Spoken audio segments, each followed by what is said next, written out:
All right, welcome viewers. We are the guys from Ace Trainer, and we will be talking this week about some of the good cards and the bad cards of the new set Pokemon X and Y. So I'm here with Bodhi, Hey guys. Vice, Everyone. and James. Hi everyone. And this is Jason with you here. So let's start the discussion off with what do you guys think is the most overrated or overhyped card in this set so far? Oh, this could be the friendship tearing apart question. Red card.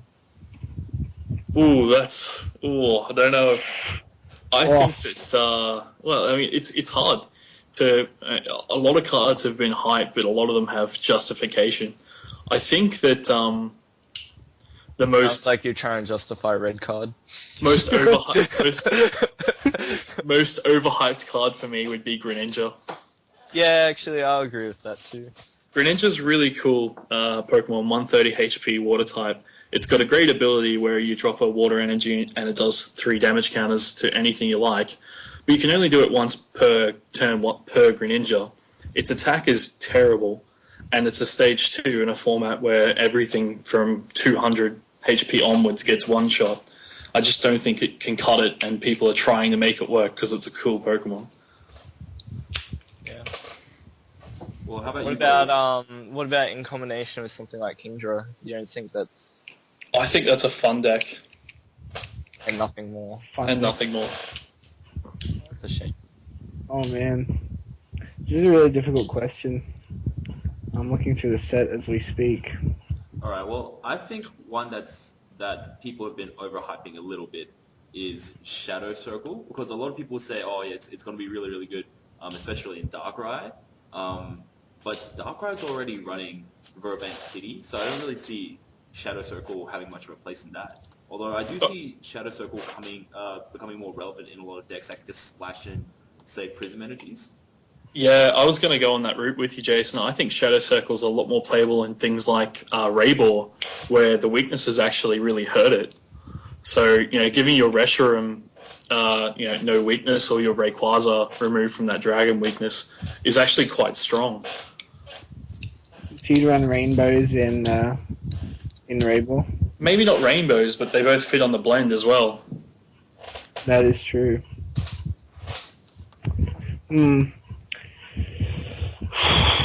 I don't know if it's going to be, commonplace, but it's something to think about. I do agree that it's a bit overrated and won't be used in Darkrai. Okay. Well, At the very least, straight Darkrai. I think it's hard. Like maybe you could test a one-off.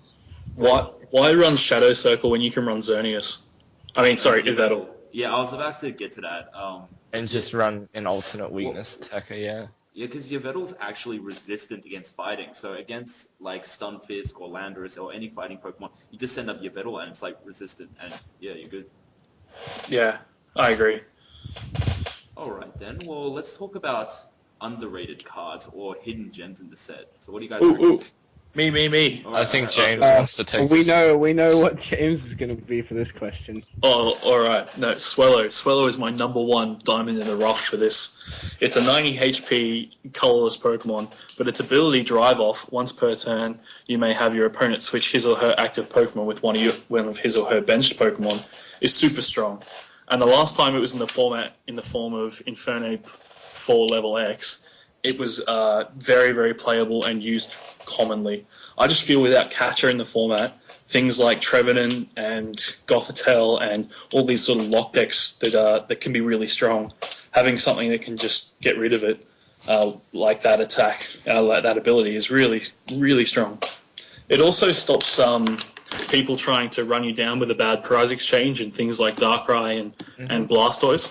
You can just get rid of that one prize attacker and bring up one of their bench DXs. Things like the Yeti will have a hard time if they just put up Snorlax and then get it sent back to bring up whatever EX you want to kill. So that's my number 1 underrated card. It's really good. It's only good though because it can be done from the bench. Swellow's just a great bench setter. Yeah, it's pretty good. Like, but I don't know. At the same time, though, you don't actually get to choose what your opponent pulls out. Yeah, you're right. I mean, that'd be too broken. But the fact that you can just get rid of something that, it's always putting the onus back on your opponent to have to change what he wanted. And anything that stops what your opponent wanted to do is a good thing. And if you can work it in with things like taking those extra prizes off EXs or getting out of locked decks like Trevenant, I think it's a good thing. All right. I like Dunsparce. Yeah. I was talking to James about this before. Actually, no. Yeah, I was talking to you guys about this before. Dunsparce is really funny. It's like a second bite. This tech does 10 more damage for each damage counter on your opponent's Pokemon. If you chunk something, you could be playing like a Muscle Band abusing deck or something like that, and you put some damage down, and then maybe they knock you out or whatever, or even if they don't knock you out, you could retreat to Dunsparce and take the KO with second bite, and then 40 HP is quite bad, but It's one prize. yeah, it's only one prize, and that's huge. And if they don't get it, it's got free retreat. That Pokemon is on the same level of Trolley as like Kecleon. It's really funny. I think there's probably better options out there for DC, but It's pretty funny. I guess if your opponent's on that low life anyway, with that much damage, wouldn't you just rather a Mewtwo EX? No. Being killed by Dunsparce is the ultimate insult. That is true. I would feel like my opponent was just being super BM if they killed me with a Dunsparce. I think what was the other card that I was looking at? I feel like there's not enough hype for King Shield, Aegis Slash. Mm. The defense form one. That one's There are a lot of people hyping Shauna.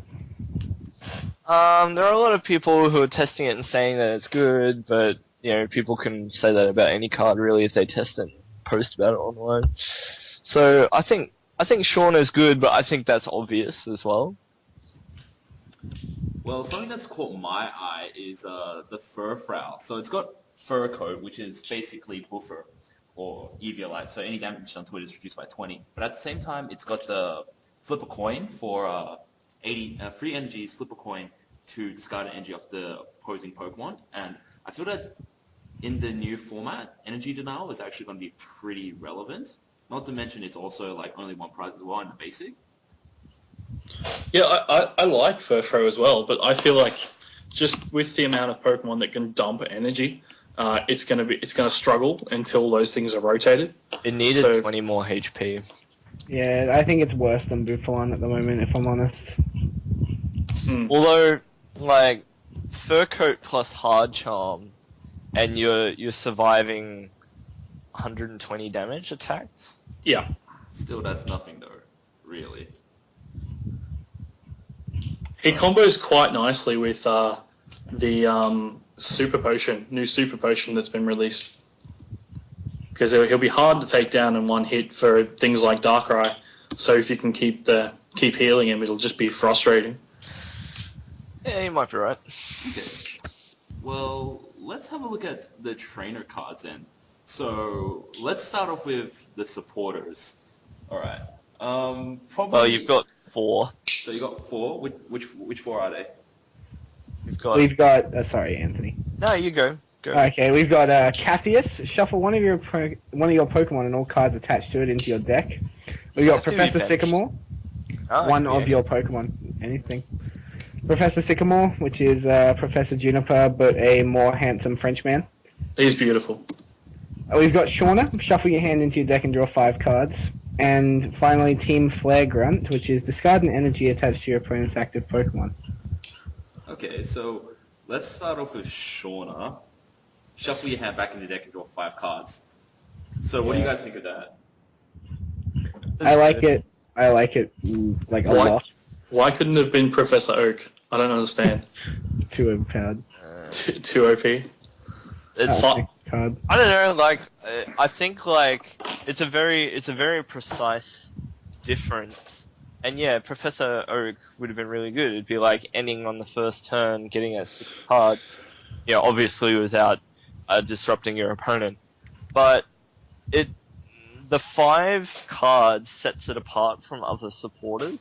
Yeah. Like, Bianca brings you up to 6 cards. N on the first turn brings you to 6 cards, things like that. I think Shauna sets it apart. I think Shauna is set apart by the fact that if you run into it late game, it's not dead. It's not like an N where you needed cards or anything. Shauna really, you know what you get with it every time. Doesn't change whatever the game state is. It's just 5 cards and you get rid of your bad hand. Yeah, I reckon James probably has a point there. Like, Shauna's probably now going to be the benchmark that other draw supporters are compared against, because Shauna is just a consistent shuffle your hand in and then draw back up 5. So it's better and worse than all supporters in different situations of the game. So compare it to Juniper or Sycamore. Yeah. And like, there's times where you don't want to be discarding cards from your hand. If you compare it to If Shauna... sorry to cut you off. If Shauna was 6 cards, that's way too close to the card value you get off like Sycamore and Juniper. Yeah. It sets it apart again. Well, if it drew you 6 cards, then there's definitely no reason you would want to play this over N, I feel. Oh, there's definitely no reason why you would play N over it if it was drawn 6 cards. It's just so much of a less risk scenario. N has more disruption, but like it can disrupt you as well. So N's a real gamble at the moment, whereas I feel Shauna's just a safe bet. Whenever you're trying out a new deck and you want consistency, try Shauna first. Yeah, for sure. But then still compare it to... If you want consistency, you play Sycamore. Well, like, Sycamore Juniper is 100% the best supporter in the format. Of course, yeah. So professors are generally at least 3 or 4 ofs in any deck. Shauna though, in the late game though, like, gets outshined by Colress generally. Yeah, that's true too. I like it as a 1 or 2 of in replace of maybe your 4th N and 2nd Chorus. Yeah. Agreed. Yeah, alright. I think that if your supporter line is like maybe 4-3-3-2-1 or something, you know, even if you take out Chorus altogether for that sort of late game Shauna presence and you just want the extra Skylers, maybe you're running 4-4-3-2. I guess it really depends what deck, but I would realistically like to play 1 or 2 in every deck. I think it's very strong. Alright. Well, seems like we just have to see. Now let's talk about Cassius. What do you guys think of Cassius? I like it. I like it a lot. And that speaks volumes for why it's really bad. Fuck off. I don't know. Like, I think it's got potential as well, to be honest. What do you see it doing? Because I think I'm in the same boat as James here. I think it's terrible. I think it's great.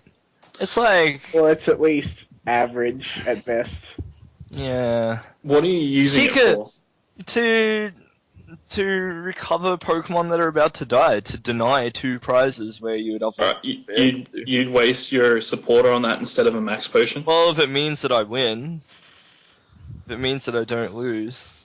But you would rather it than max potion? Mm. And then being able to, like, you know, like if you're playing Genesect... It depends, like, maybe it's got a double colorless energy on it that you really need. Maybe it's got an item on it that you want to keep. Things like that, too. I think, like, Cassius could be interesting, so I like it. It doesn't mean that I'll always find room to play it. It's not like... The only thing that I really like Cassius for but is Cassius combos exceptionally well with Jirachi, but that's about it. Yeah. There's another thing, too. I'd like to play Cassius in Blastoise for that reason, too. But the problem is, you're using a supporter that could have been the supporter you needed from Jirachi, and that's why I don't like it. I think Cassius actually is pretty versatile. I can't ignore the ability to 100% hit my prizes. Mm. So. Alright, at the same time though, you could reuse Jirachi as well. I reckon it will be a card that will become tech in a couple of decks. You think about it, it's a supporter, and right now there are not many cards that block out supporters. Now, if for example your opponent's playing some sort of lock deck, let's say with let's say Gothitelle Accelball, Trevenant, let's say. Cassius lets you pull your Pokemon out, and it's a supporter, so it actually gets around item lock. Yeah, that's a really good point. That is good, and I mean the other option is like you've got stuck with something up with Snorlax or whatever, and you can get it out of the active position. There's all sorts of clutch uses for it. I just feel like it's outclassed. Yeah. Maybe it depends on the meta that you're in. Yep. If you get to a tournament on the day. Play Swallow.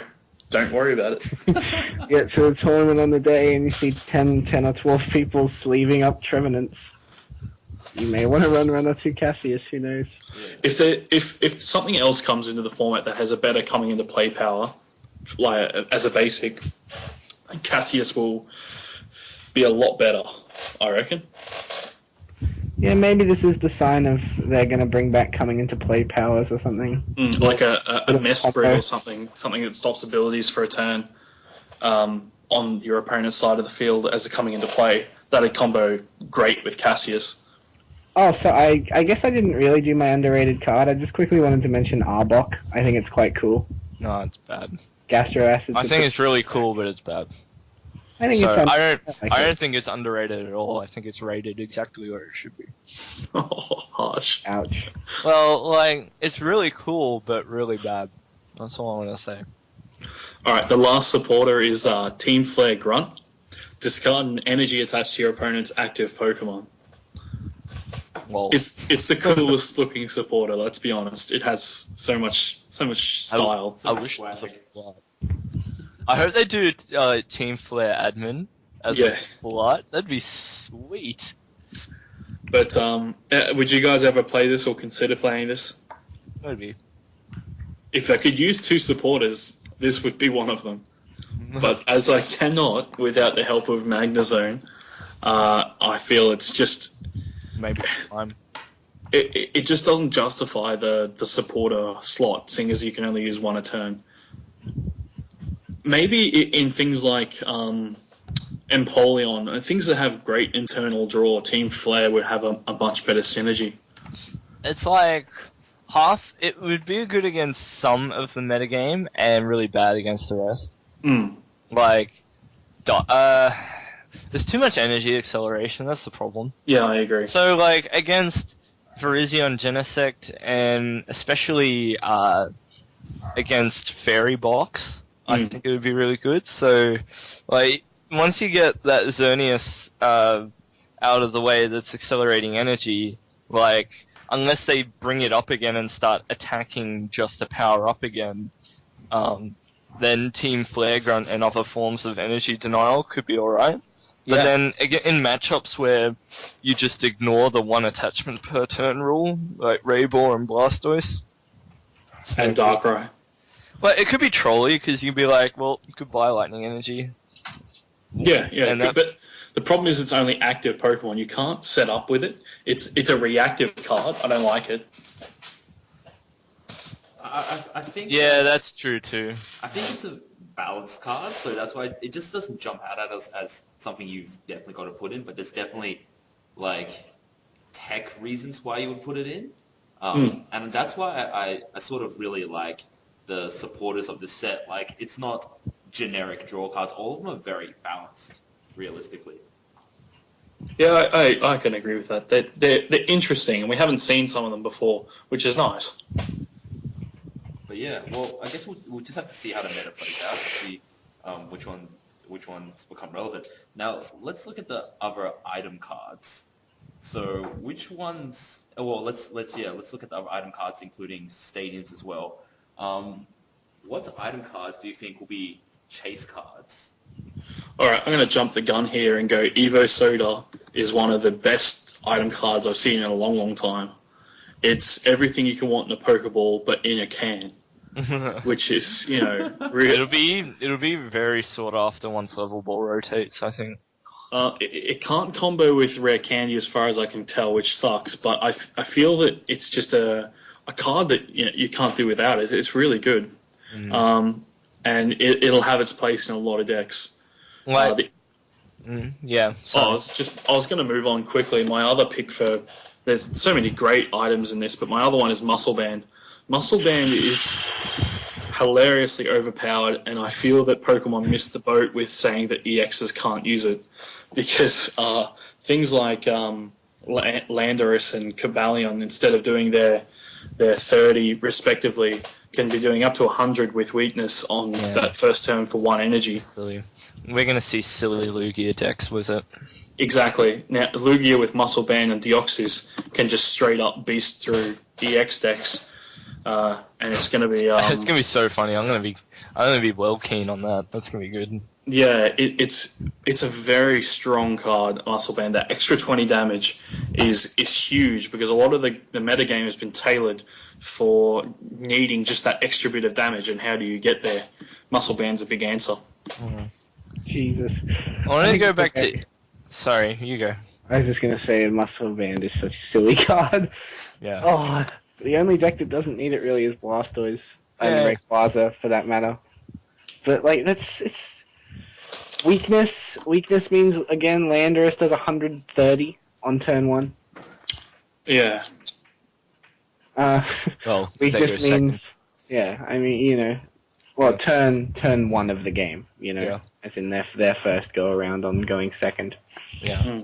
Well, I mean, Mewtwo, if your opponent attaches an active energy, there's 90 damage if you have a DC. Yeah, things like that. It's a very strong card. Late game, like Lugia is obviously the main one that people are talking about here.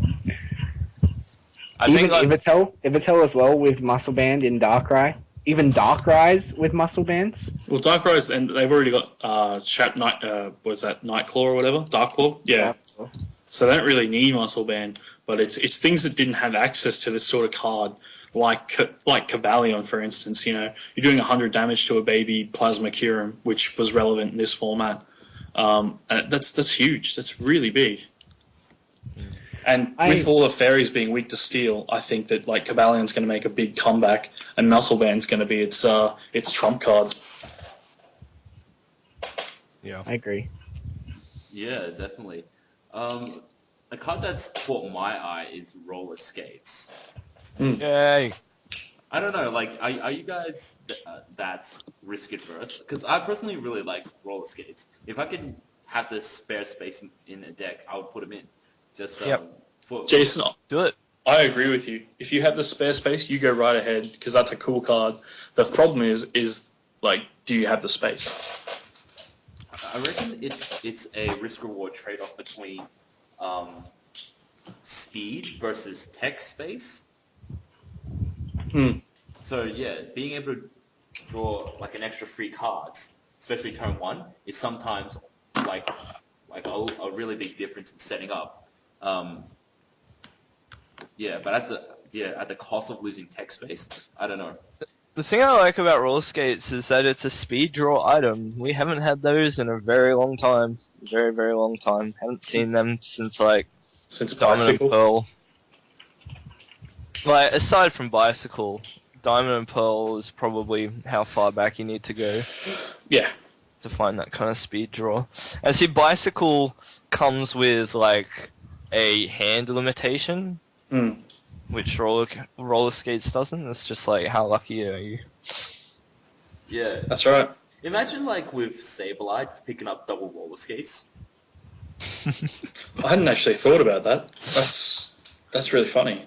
That is silly, actually.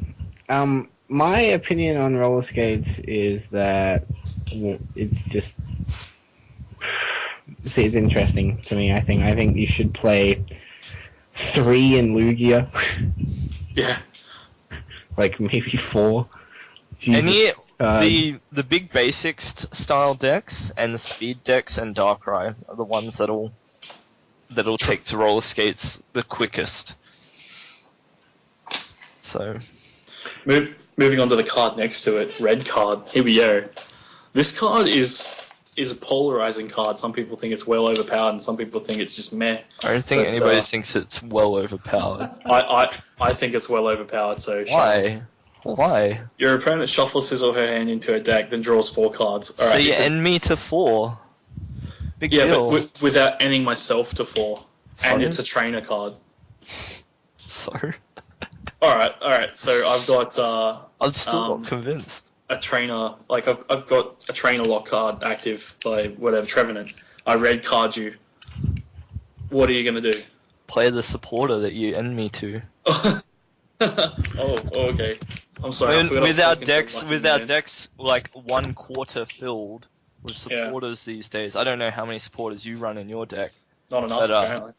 but if I'm getting a 1 in 4 chance of drawing a supporter card and you're ending me to 4, using red card, then if I don't get a supporter or more, I guess I'm unlucky. Yeah. But we exist with that anyway with N, so. Yeah, it's true. But it does.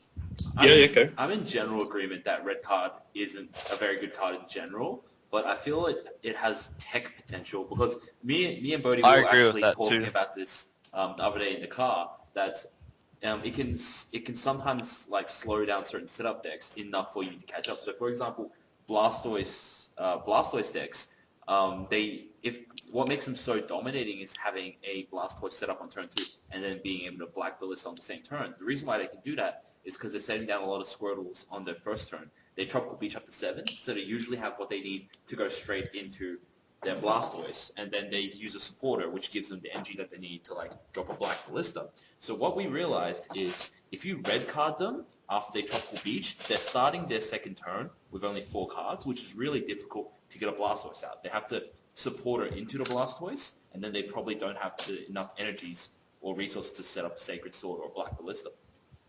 I agree with that. I agree with you completely. And I mean, but also... for that to work, it means you've got to invest in, like, 4 red cards. Yeah, man. You've been a bad boy. For the rest of the game, you've got these dead red cards that don't really That's a foul. anything interesting. That's right.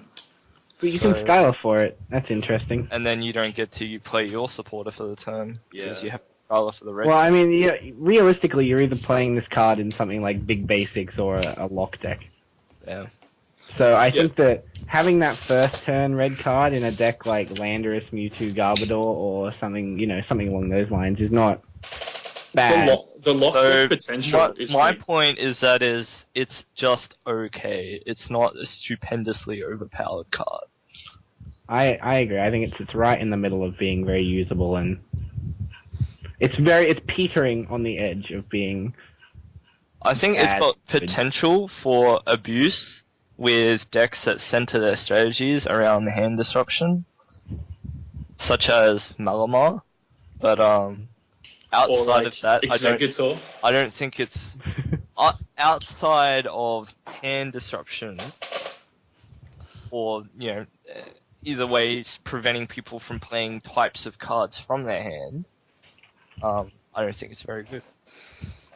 Fair enough. Okay. Well, what do you guys think of Fairy Garden then? Well, I'm the biggest fairy, so I'm going to go with it. Oh man. Each fairy type that has any fairy energy attached to it has no retreat cost. Is it just fairy type? Actually, any Pokemon. Each Pokemon that has any fairy energy attached to it, yep. I really like it. I mean, Fairy Deck loves it, and with the new Aromatisse allowing you to move fairy energy, it's great. It's a really good stadium, a great counter stadium that will only help you in certain situations because fairy energy is quite specific. Unless rainbows and prisms. Yeah, rainbows and prisms. So Darkrai Hydreigon will be able to use it. Yeah, I mean, like other moving cards with Prism Energy will be able to use it, but then, they could be running it as well. Darkrai notwithstanding because of its ability. But I think Fairy Garden is a great counter stadium and all-round general stadium.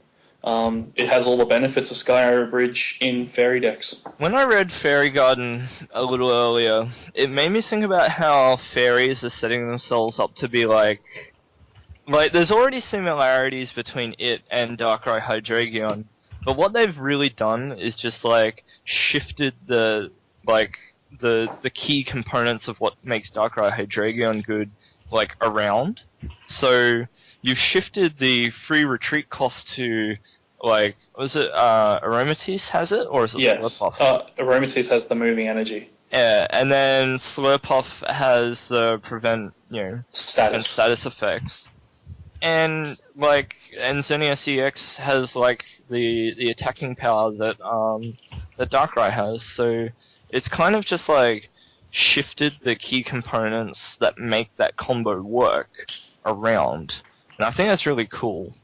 And Fairy Garden plays into that too. It's again, you're shifting the strengths that make the whole, Darkrai Hydreigon move energy off, heal, move energy back on, and just be like this impenetrable wall. And yeah, and then split everything up so the components don't all sit with like one thing. So for example, Darkrai Hydreigon, there was a lot of emphasis placed on that Darkrai because it was both your attacker and your ability provider. And the Hydreigon was a stage 2, so... No, that's solid. So a bit of a tangent, but that's what I think about when I think of Fairy Garden. I like it because it's shifting the strategy around to like different pieces, rather than being so central on like 2 parts. It's cool. And then we go to its counterpoint, Shadow Circle. Each Pokemon that has any dark energy attached to it has no weakness. I reckon that this is really, really strong. It was just like Plasma Frigate, but it's now a lot easier to handle because of Rainbow Energy. Yeah. You could tech it into Fairy Box. Yeah, you could. That would be really cool.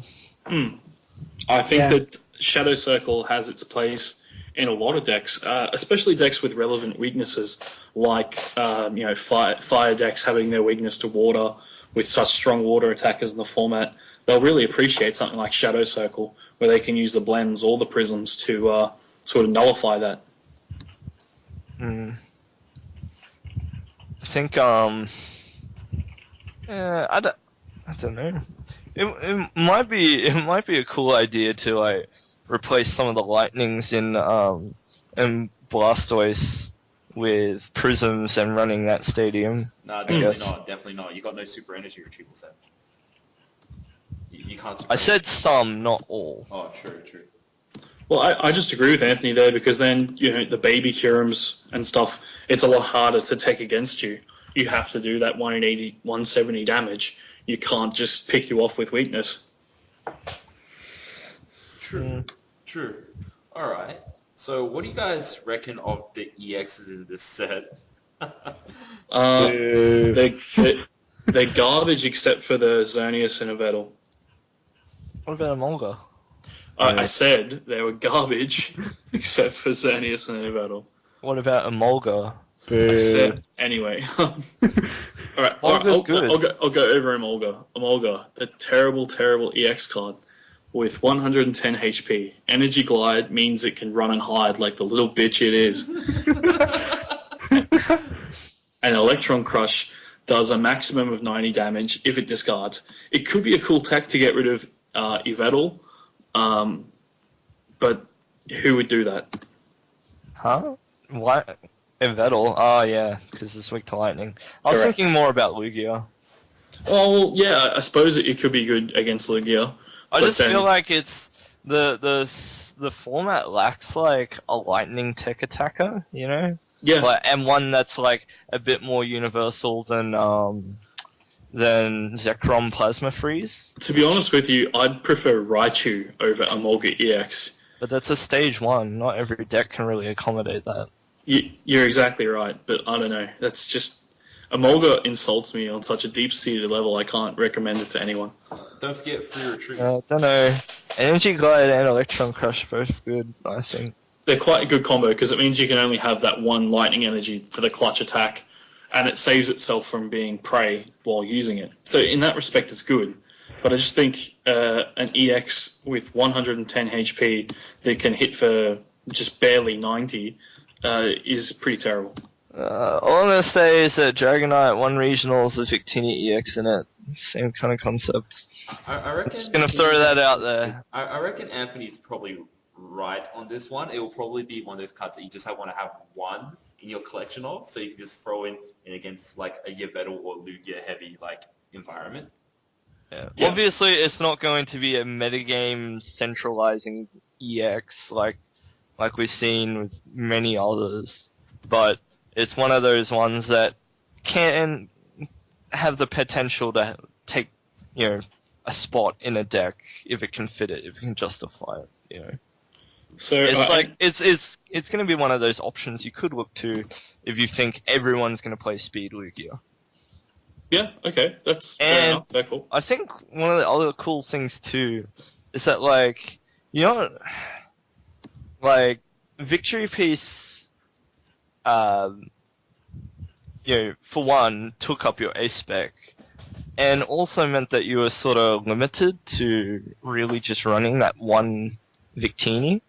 Well, imagine if you could have had three Victinis and 3 Victory Pieces.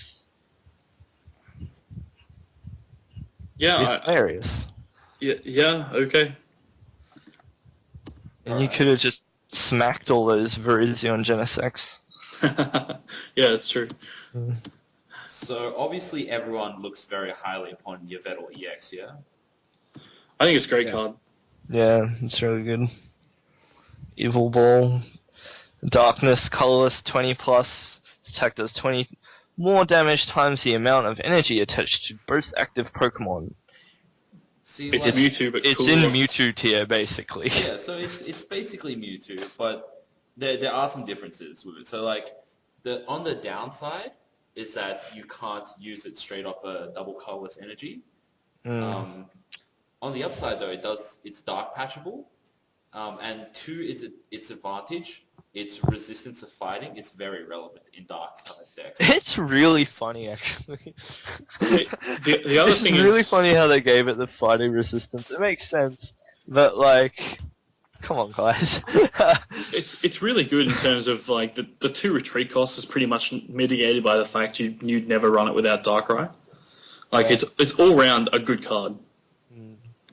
Y Cyclone's a bit crap, but 90 damage is still 90 damage, and for 3 energy, why not?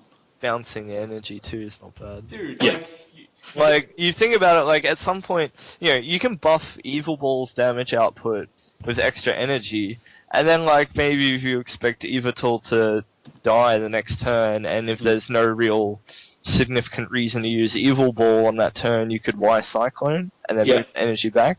Yep. And if your opponent sends up a little Pokemon with no energy on it, or even just an EX with no energy on it, Evil Ball with 3 energy is only going to do 80 damage? Will it do 80 damage? 60. It does 20 more times. Oh, wait, 20 more times, but it's got 20 plus on it. Oh, that's a misprint. Yeah. I was just looking at it. I was looking directly at the 20 plus. Not. This attack does 20 more damage times the amount of... No, it is. It's 20 plus. Yeah. Oh, wow. So that's actually better than we think it is then. Yeah. So it's 20 base damage, and then plus 20 more for each energy. Dude, so that's better than Mewtwo EX then. Yeah. It does... It's funny, because, that Y Cyclone will only be worth it at that 3 energy mark, and you're only doing 10 damage more. But I guess the other thing too is that afterwards that energy gets bounced off, so you preserve it. What do you mean Mewtwo EX has a second attack? No, I'm talking about Yveltal. I know, but it's the same kind of thing, right? It's why would you side drive when you can X-Ball? Yeah. So wait a minute. So, if I'm just trying to work out Evil Ball now. So if you have 2 energy on to just use Evil Ball, it does 20 plus 20 times the amount of energy attached to you. So if your opponent has nothing attached, it does 60. Yeah. Yeah. So listen to what I mean about Y Cyclone versus Evil Ball. At 3, if you have 3 energy on Yveltal and you're attacking a no energy Pokemon, you do 80 damage, because that's 60. That's 20 times 3 energy. That's 60 plus 20 base, so that's 80 damage. And Y Cyclone does 90 for the same amount of energy, But and that 10 damage isn't much, but I think the key is really the preservation of the energy. Because afterwards the energy goes back onto like, you might put it on Darkrai or something, and then that Black Kirumi X you just blasts you back for 200. You don't lose that energy. Yeah, I agree. That's good. The energy. So yeah. And then So definitely your Metal EX is going to be like one of the chase cards this weekend, and got to hold. Oh yeah, for sure. And I mean Xerneas as well. Xerneas is a 170 HP Fairy type EX, and it looks gorgeous. For Fairy double colors, Breakthrough does 60 and 30 to one of your opponent's bench. So 3 for 90 is pretty standard. It's a bit of annoying that that damage can be blocked by Mr. Mime, which may or may not be relevant in the coming formats. And then the second attack is pretty expensive. 2 Fairy double colors, X Blast for 140, but you cannot use X Blast during your next turn. It's a great resistance to Dark for Xerneas. I think that's very relevant with what we just discussed. A retreat cost of 2 and weakness to a pretty rare type in Metal. Well, it may be less rare in the coming format. I agree. Definitely with Skarmory EX. Let's leave that one alone for a moment. Let's talk about Xerneas. So Xerneas EX is really like one of the big haymakers of Fairy type. It's your big Fairy EX beater that you're going to be dealing out a lot of your damage with, if not all of it. Everything seems to center around charging through with Xerneas.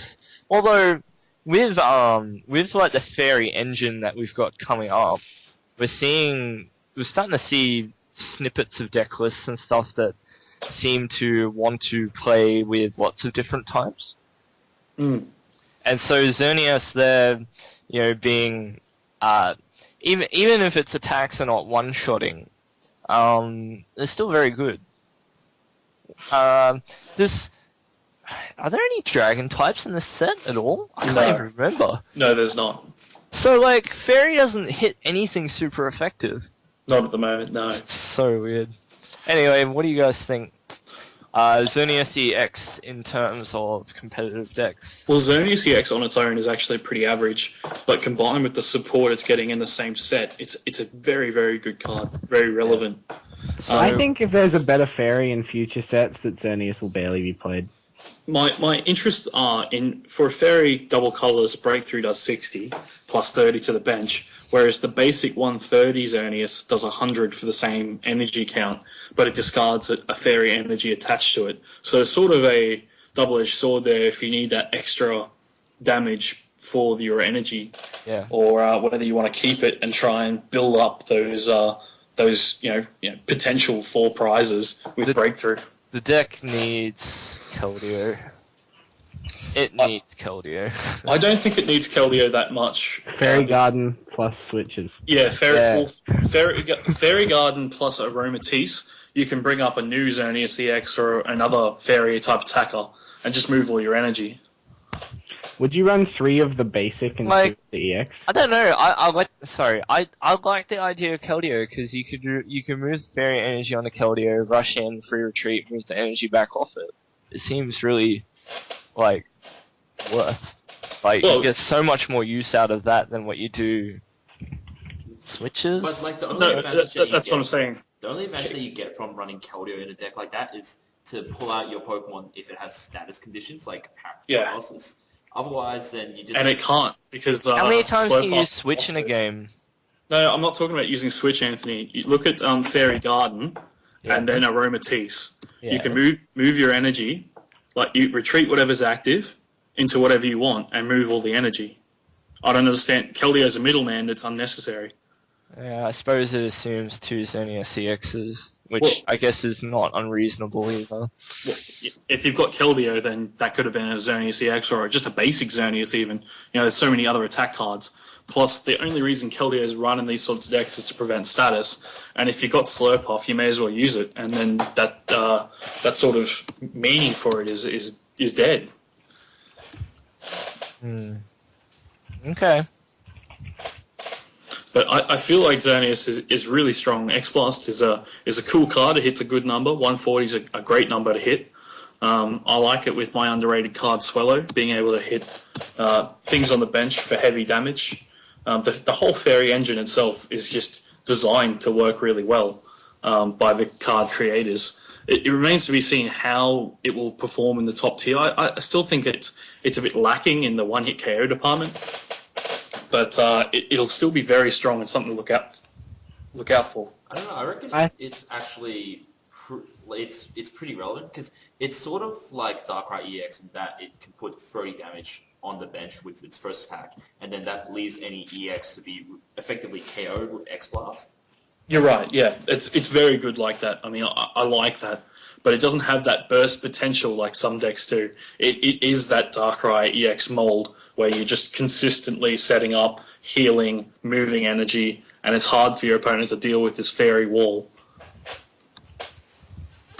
Yeah, I think like the test will be to see how well it goes against the one-hit KO decks. Yep, But I that's think right. if you can sneak Dragon Tech in, like you'll be laughing. I think. I think Xerneas EX, just quickly, is quite good. Quite, not very. I think that if there's a better fairy attacker in future formats, yeah, completely. However, I think for what it is right now, it's pretty damn strong. At least, definitely, fairies is definitely worthy of being a tier 1 deck. Yeah, I have to agree. At the moment. But if there's like, say there's something that comes out in the future, you know, maybe it's like a Mr. Mime EX or a, God forbid, like a Grand Ball EX, I'm just spitballing, you know. But like those kind of cards, if it's got a better attack, then Xerneas EX looks pretty terrible in comparison because 4 energy is a lot. Of course, Geomancy is very helpful, as well as... I'm never ever going to be able to get Slurpuff and Aromatisse what they actually do. Which one of the two is the one that does the energy moving? Aromatisse. Aromatisse is the one, okay. So with Aromatisse and Geomancy, you're pretty solid for like a turn 3, 2, 140. And that's pretty good. But the second you lose 4 energy, you know, if you're up against Blastoise and they return Black Ballista you or something... I feel like these cards are designed for a format that don't have these one-shotters. Yeah, I'm under the inclination that if Raybor and Blastoise get rotated eventually, that this would be the best deck. I think I was talking to James a little earlier today, and we were discussing like what the rotation will likely be, and it will probably be Plasma Storm on. What do you think? Just quickly, because it is relevant. I think. I reckon next year they want to just. I reckon they're just going to push it up to X and Y. I reckon next year. Because they'll have 4 sets. Japan is still black and white on.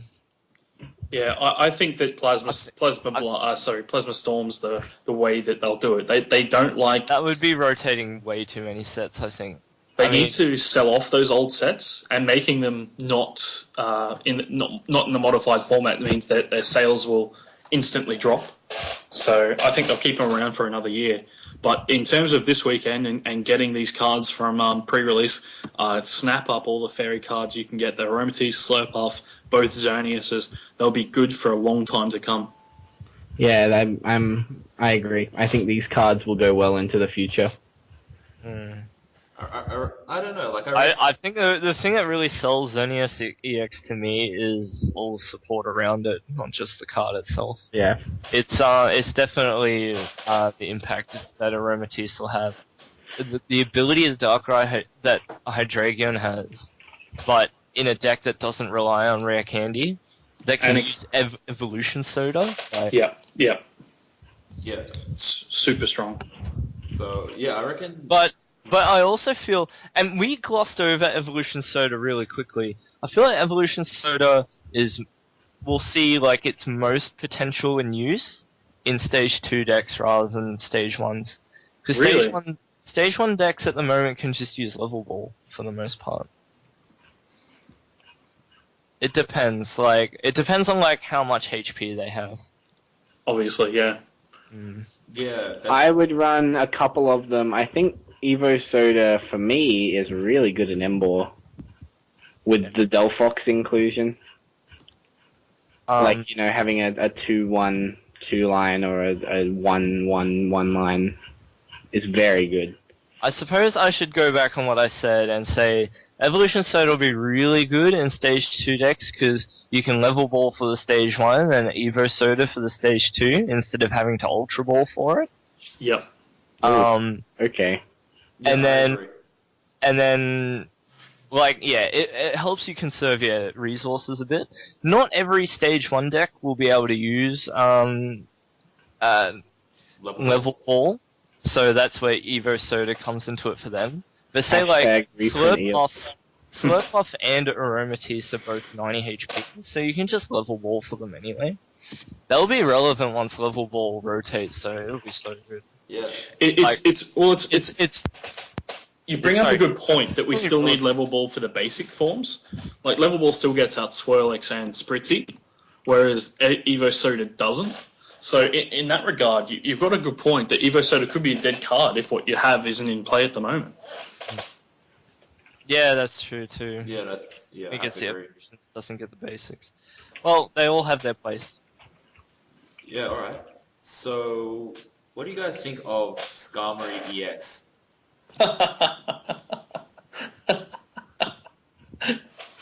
Alright, sorry, I'll stop. Joust. DCE, 30 damage. Before doing damage, discard all Pokemon tool cards attached to your opponent's active Pokemon. That is absolute garbage compared to the 1 metal, remove a special energy that Cavalion provides. And Tailspin Pile Driver for 2 metals, 1 colorless, 80, and it does 40 cool more. Name. Props for the name. Yeah, excellent. Tailspin Pile Driver. But it's just garbage also compared to the consistent damage that Cavalion provides. 100 damage no matter what. Yeah, it's not worth the space, not worth the effort. It looks really cool. The full art looks awesome, but this is it's kind of it's not significantly different to Cavalion EX at all. No, it's not. They didn't even try. It's what I like to call a missed opportunity. Yeah. Yeah, they could have done something way better with Skarmory. They could have done anything. Come on. It's garbage. It's one of those cards that if a collector wants it, trade it for any of the other EXs. Even Blastoise. Even Blastoise. Here's going to be another. Speaking of which, let's skip Skarmory and head straight onto the big two. The ones that sort of. Okay, Venusaur and Blastoise. They both have the megas in this set. And let's talk about the pre-EXs first. Pre-EXs? The normal EXs. Is that a thing? Yeah. Venusaur EX. Let's start with Venusaur. Because it's 141. Alright, the best thing I can say about this card is it looks really cool. Yeah. It's heavy ballable. But oh my god, guys, Venusaur Dusknoir is going to be so good. Yeah, okay. So you got 60 poison for Grass DC. You could be doing that by turn 2. Jungle Hammer, 90 damage, heal 30 damage from this Pokemon. That's quite a cool attack, but it's 1 energy too much. If it was Grass DCE, that'd actually be fairly playable. Yeah. But unfortunately, it's not. Maybe you could, force it into Fairy Box. And then doing 90 damage and healing yourself. Why not? It's just bad. It's just bad. So let's talk about the redeeming Mega Evolution. Oh no, wait, no, it doesn't. Let's talk about Blastoise EX then. All right. Okay, let's just conclude with Mega Venusaur is EX bad or? Oh, here we go. Crisis Vine. 120. Your opponent's active Pokemon is paralyzed for 3 grass, 1 colorless. A massive 230 HP. If you've got Burbank out, you're doing 150 damage, and they're paralyzed, and if they don't do anything about it, they're knocked out by your turn. That's if I actually think Dusknoir is a bad partner for it. And the better partner for it's Reuniclus or Garbodor. The problem I have with Mega Venusaur, despite it being okay, is it takes a whole turn to get it into play. You first have to have Venusaur EX into play. Then you have to play Mega Venusaur on top of that, and you cannot attack in that turn. You can't do anything. You can't even beach because it ends your turn as soon as you play down Mega Venusaur. Not to mention it's 4 energy, and that means another 2 or 3 turns of attaching to it. Can you guys reiterate to me? Can you Mega Evolve on the first turn?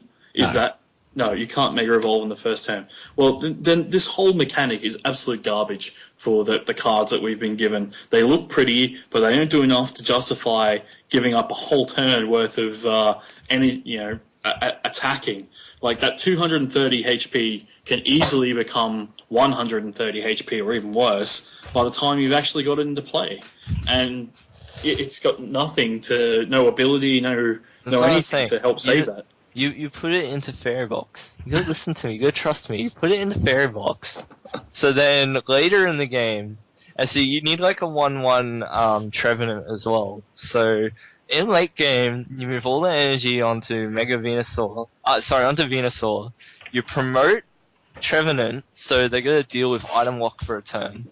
And then you Mega Evolve. And then from then on in, because you've got a 1/01 Reuniclus line as well in your deck. From then on in, your opponent can't beat you, literally. Hey, Anthony, you gonna play this deck at regionals? Because I would be happy to play you in round 1. They literally can't beat you because and then you've got your Tech Burbank City gym as well. Please stop. You're wasting our time. You one-shot every EX because they died of poison going into their turn, and they can't like stop you either. And you smooth the damage off. This hurts. So much. Stop. Right, you managed to attack it, you move the energy off, then you max potion it, Jesus Christ. back on. Jesus Christ. The only redeeming factor I feel that it has is that Black Ballista can't one-shot it. It doesn't even have resistance against water. What the fuck? Doesn't need it, man. It's got 230 HP. See what I'm saying? You take 200 damage, you move the energy off, and you max potion it. You put it back on. Please stop. This is so bad. I'm gonna do this at the pre-release. Please stop. Okay. What Reuniclus? Blastoise EX and Mega Blastoise then. No, Aromatisse.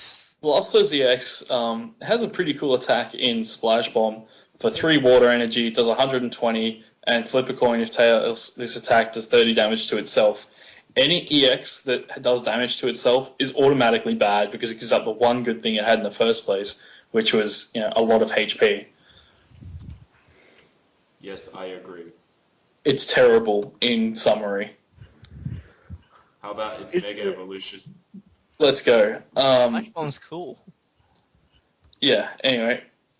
Mega Blastoise has only 220 HP. I don't know why it wouldn't have the 230 of Venusaur. It's a turtle, for Christ's sake. Batman. Anyway, Hydro Bombard, again, is a really cool attack. For 3 energy, 120, and does 30 to 2 of your opponent's bench Pokemon. That's excellent return for your investment on the attack. But it suffers the same problems as Venusaur EX in terms of it's too hard to get out, and by the time you do, you've just wasted time. I don't know. Thing is though, Blastoise. See, again, you could play Mega Blastoise with Blastoise from Boundaries Crossed, and then you Mega Evolve. They take a swing at it, and you Max Potion it. Or you could have just used Black Kyurem to start with. Yeah, I don't disagree with you there, but I think the advantage in it is that it keeps the energy after the attack. Which is kind of like what Keldeo had going for it as well. But, yeah, it's pretty underwhelming. Both of them are pretty underwhelming, my trolling aside. It is. Yeah. I think Blastoise is better than Venusaur solely based on the fact that you can get those energy on it easier than you can. Mega Venusaur beats Blastoise easy. It's weak. The shiniest of 2 turds argument we're having now. I don't know, it's more like which turd beats the other turd. And the worst thing about these Mega Pokemon is that they're not full arts. There's no full art version, so you could get your cool full art Blastoise EX out, but then just Mega Evolve and looks like crap. Yeah, I was thinking about that too. No, I like the attack name on the art. The art looks really cool. It's the mechanic that lets it down. If you could, even if you could Mega Evolve first turn, they'd be way more playable. But the fact that you can't, it's just like it's intentionally drawing it back so that they'll just end up binder fodder until we get something really cool. I kind of like that we've got ultra rares that evolve into other ultra rares. That's really dumb. You can't play one without the other. Yeah, that's so stupid. You can't even Mega Evolve multiple Blastoise in the same turn. Yeah. It's just garbage. Like it also just straight end your turn. Not even like you can't attack. You just straight end your turn. So Yeah, you it's like what if before your you've got it supporter. in your hand before your supporter? Yeah, you just don't want to play it. Yeah. Well, that's it, I reckon. We didn't even get to talk about my favorite card in the set. We didn't even talk about it. Good. What is it? Professor's Letter. Oh my here. god. Professor's Letter is the best card in the whole set. I feel Full that blast. Spoiler: full Blastoise. Easy. I feel it's Hey, man. underrated, like hidden gem. I completely agree with you, Anthony. I reckon it could be Darkrai even. That's what I was gonna say. Professor's Darkrai's Letter, as well. you get the energy out straight away, and you could just like Ultra Ball that, Dark Patch it all back. It's so good. I think like it's such good deck thinning. It's a really good deck thinning option. Yeah, Energy Search was okay. All right, Energy Search you saw in a lot of decks, even Darkrai had Energy Search. And now Professor's Letter, it's strictly better than Energy Search, which was a card that was seeing play in lots of different decks. And yeah, it's gonna be so good for me because I pretty much exclusively play Blastoise, and I can't wait to put like 3 in. Yeah, Professor's Letter is an excellent card for many decks. Like it's non-exclusive. It's just a good card in general. Yeah. And there's a lot of things. I like it in Fairy actually. Even. Yeah, it could be good there too. And how about Rainbow Energy? We didn't talk about Rainbow Energy being. Well, it's back, which is all about all I can say for it. It's good in terms of it provides every energy. It's bad that it's a special energy in a format with a lot of things to abuse special energies. That one damage counter is kind of annoying, like it always has been. It's okay for some decks though, like Aromatisse. Yeah, because you just like attach it on a active Pokemon and then move it, so it's fine. Yeah, you're right. So, Rainbow brings us like another colored special energy for decks to abuse. So we had Prism before, and now we've got one that Stage 2s can use, which I think is great. But what does this mean? Does this mean we might see crazy plasma decks like before, or maybe nothing will really change? Who knows? Maybe we're just preparing for a future where we won't have Prism energy, because Prism was only printed once, right? It was only printed in Next Destinies, right? So I don't know. Rainbow Energy to me is just, it's not anything special at the moment. There's not really anything that can hugely abuse it. It'll just take advantage of low energy cost decks that do high damage output, like the Cabaleons and Landorus and that sort of a form. And Aromatisse. Yep, and Aromatisse, you're right. Because Aromatisse decks, will run the same complements of attackers that you see in Darkrai Hydreigon to try and counter the format. That's the way that Fairy decks need to go, I think. No, mate, straight Xerneas. What are you doing? You run things like Terrakion and Entei, all those ones. Oh well, I guess that will be a discussion for next week then. Yep. So in summary, what are the chase cards to get this weekend at pre-releases? DX, Yveltal EX. As many. Both the basic Xerneas and Yveltal as well. Yeah. Did we get a chance to talk about the basic Yveltal, because that's my most underrated card? Let's go really quick. Let's run through the cards really quick and say like yay or nay, and we'll only look at the top evolutions for the cards that we haven't discussed Let's already. go. Beedrill, bad. Ledian, bad. Volbeat, bad. Luminease, bad. Volbeat will be good for the pre-release though. Luring Glow. Simisage, terrible. Chestnut, underwhelming to the point of just almost non-existence. Hey man, rock guard. Vivillon, a worse laser that needs a rare candy. How can a stage 2 be worse than a trainer? What does Colourful Wind do? Attack does 30 more for each different... Oh my god, that could do way much damage. Okay, It could do huge discussion for damage. next week. Discussion for Right? next week. Late game, yeah, anyway. Go-Go, garbage. Mad Cargo, not even going there. Simisear, terrible. Delphox, a huge gem in the format. Its ability combined with its attack and the current form really lends itself to it. A good card to pick up, and if you can get them, hoard them. Talonflame is trolly, but, nothing to write home about. We'll skip Blastozers because they're terrible. Cloyster, Starmie are both bad. Lapras is good. It's a good rare to get, but it remains to be seen how good. I want to keep one in my binder for sure. Like Seafaring, because I like the Seafaring option on the Manaphy for situations where we can't use Deluge. And Hydro Pump's not a bad attack either. Let you sneak under EX blocking Pokemon like Sigilith. Corsola, don't talk about it. Simipour, don't talk about it. Greninja, well, I talked about Greninja as my most overhyped, and I'll leave my opinion at that. Raichu, the next one, is actually quite good. Circle Circuit is very similar to, what was that? Chinchino? Yep. Chinchino, and it's quite good in that regard. A good thing to pick up. It'll make some sort of rogue deck one day, I'm sure. Electrode, awful. Emolga, well, divided. Destiny Bond. Don't talk Destiny Burst. It does 5 damage, 50 damage. Arbok is really not worth it. Grumpig is cool card, but it's outclassed totally by Probopass. Scolipede is the worst stage 2 in the set. Trevenant is excellent. Keep them, hoard them, steal them, do whatever. We don't encourage stealing. Gorgeist has huge potential, I think. Yeah, Gorgeist is the troll card. Keep them. They're excellent.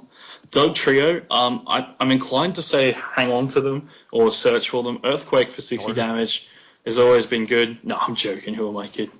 Rhyperior is... 2011? Get out of here. Yeah, Rhyperior is Terabad.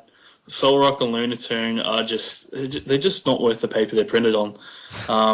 Conkeldurr is cool, but ultimately outclassed. Sableye is not good because there's a good Sableye in the format. Yeah, it is. Crocodile is absolute garbage. Zoroark is the worst one we've seen yet. Inkay is kind of cool though. The Inkay Malamars are actually pretty cool, but they're just trolled cards. You'll make a good rogue deck out of them, but they're not really anything to hang on to. Mental Trash, red card. Yep. It's cool. Sure. If basic Yveltal is excellent. Oblivion Wing 30 and the Dark Patch effect is just great.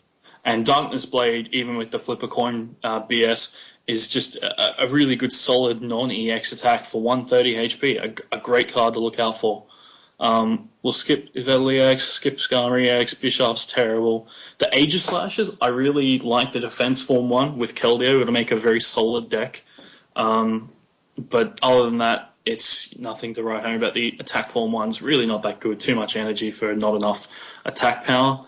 All the fairy cards, but the Wigglytuffs are okay.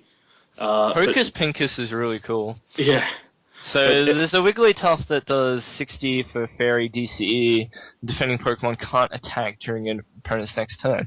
But that's a pretty solid. What are you going to do now? Because you can't attack with this until you do something with it. And you can create some pretty awkward situations for your opponent. Yeah. Especially if you ran it with something like Garbodor. Ultimately outclassed by the Spritzy, Aromatisse, Swirlix, Slowpuff.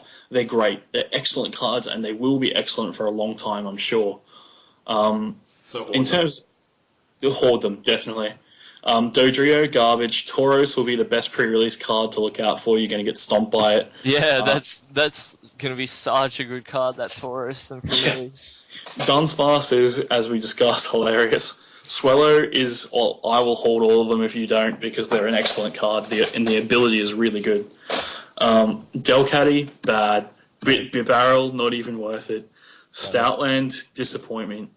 Diggersby has a shit-eating green, but other than that, it's just garbage.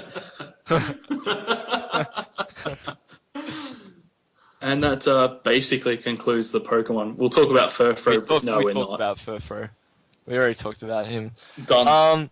So, I feel like we glossed over Delphox and Chestnut quite a lot, so...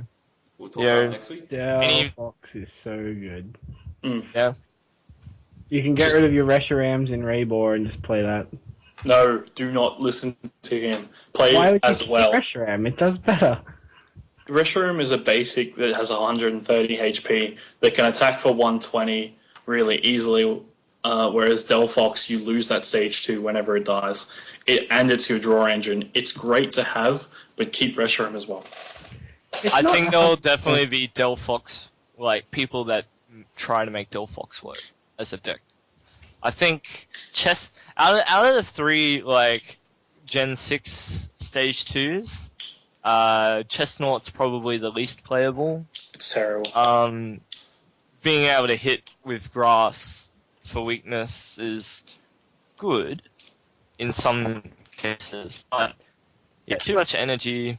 Spiky Shield, you could do some funny stuff with like Rock Guard and Rocky Helmet, but ultimately it's underwhelming. Like 160 HP is not even enough to justify it either. You could give it 500 HP, I still wouldn't play it. Greninja, we talked about previously, with the Water Shuriken being an interesting ability.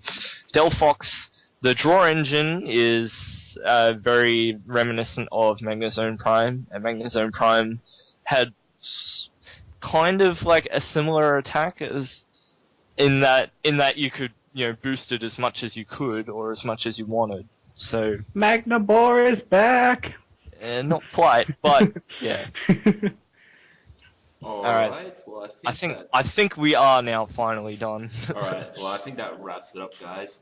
Well, thanks a lot for viewing this. You guys can catch us where, Anthony?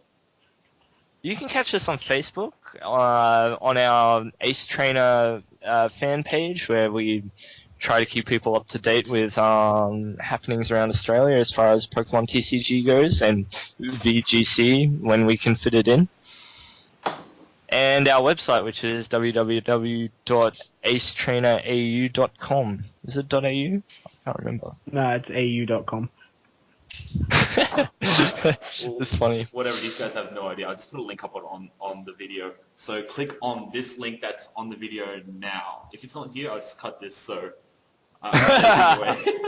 And otherwise, please like and comment on this video, and please subscribe. We'll be releasing more content every week.